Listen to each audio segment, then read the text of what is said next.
In this video, we will talk about how to use the formula mc delta T to calculate the energy required to increase the temperature of water or any other substance.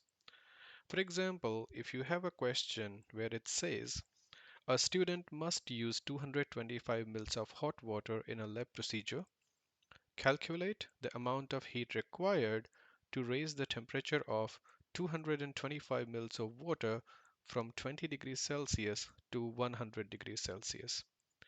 So the first thing what you will do here is you will look at the change in temperature. So I will write here that delta T is 100 minus 20, which is 80 degrees Celsius. Now I know the formula. The formula is Q is equal to mc delta T, where I know Q is the heat energy required to increase the temperature of water. It can be joules or kilojoules. Now, if it is joules, your mass should always be in grams.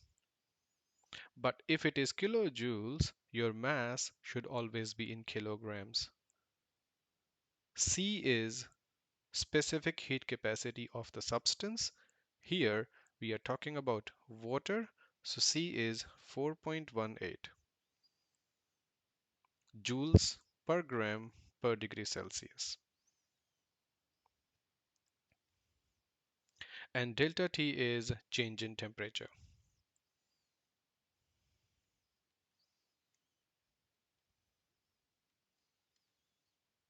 Now, we have C 4.18, we have delta T 80 degrees Celsius, but we don't have mass in grams. We only have the volume of water.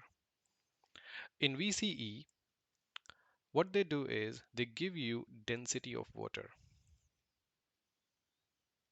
And density of water is 0.997 gram per mil. To convert volume into mass, you will do mass is equal to volume times density. Volume is 225 mils, 225 multiplied by density is 0.997, and when we will solve it in the calculator, we get 224.325 grams.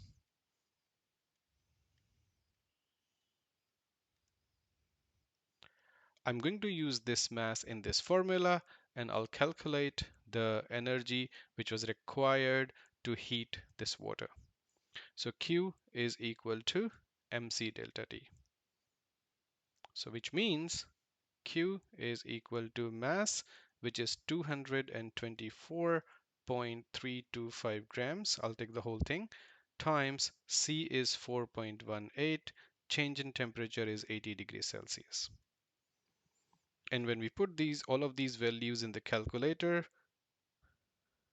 224.325 times 4.18 times 80, we get 75,014.28. Now, if you look at this, since I used the mass in grams, the value that I got here should be in joules.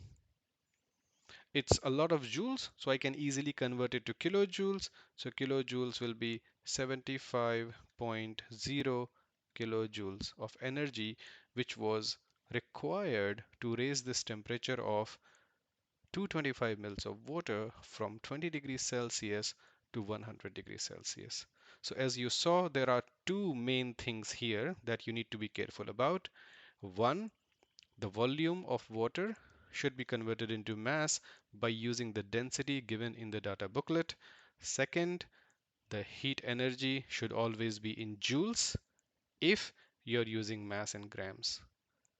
You can use directly mass in kilograms, but in that case, your heat energy that you get will always be in kilojoules.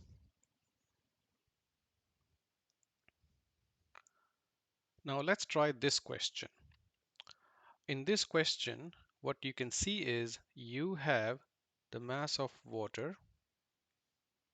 You have now this time They gave you the amount of energy, but this energy wasn't required. This energy is lost because water is cooling down. When water is cooling down, it means the temperature will go down and the final temperature will be less than 100 degrees Celsius.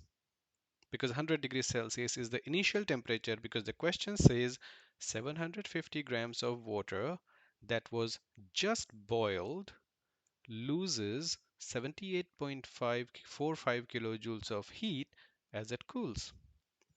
So what we can do here is we can use the same formula, Q is equal to mc delta T, but this time we don't need to find Q, it's given here, we need to find delta T. So if I rearrange the formula, delta T is equal to Q divided by mc. Now, if you are not careful, you may make a mistake here. The heat is given in kilojoules and the mass is given in grams. As I said before, if it is kilojoules, this must be kilograms, or convert this to joules, right? So what I'll do is I'll convert this mass into kilograms.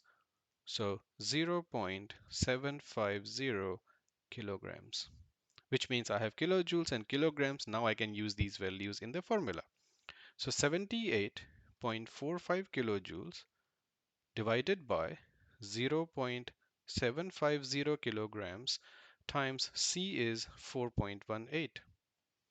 And when we are putting all of these values in the calculator, 78.45 divided by 0.750, 4.18, we get a number 25.02. So 25.0 degree Celsius.